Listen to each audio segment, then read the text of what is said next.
Hello. One more thing. As you can see in my office, it's all packed up, ready to be put into the U-Haul and journey to Nebraska. But it's interesting that even in the midst of all the activity into one direction, life and ministry still happens. Lessons still are there to be learned. This has been a very troubling week for a lot of folks, for a lot of reasons. And this last night, even more troubling. But I think that there is one thing that a lot of us could agree on, that the violence, either on the part of police officers towards people they are detaining, or the violence of protesters towards the police, the violence is not good. There have been so many positive things that I have seen and I have witnessed on the news and heard about.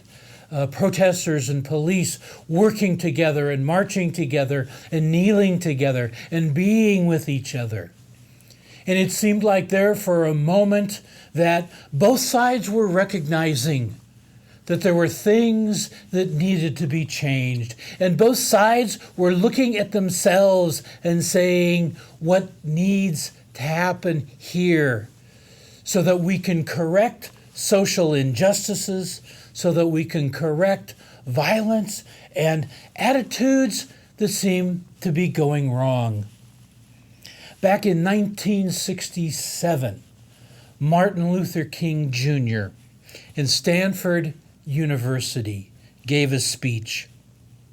And one of the things that he said was this: that riots do not develop out of thin air.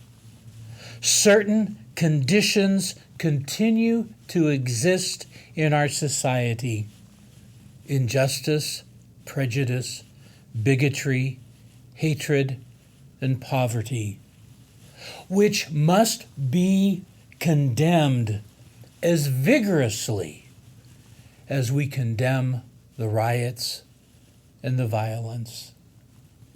If we tend to focus on one side, then we miss the other side of the equation.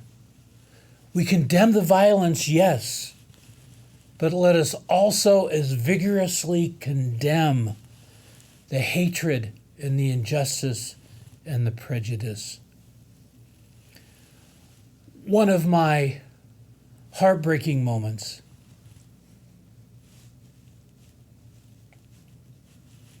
is realizing that the church has been too silent during all of these times.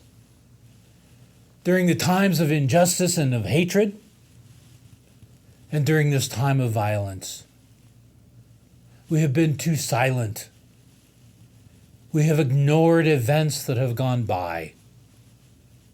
And now, it is time for us to speak up and to share with the world the God that we know of love and justice and peace and reconciliation.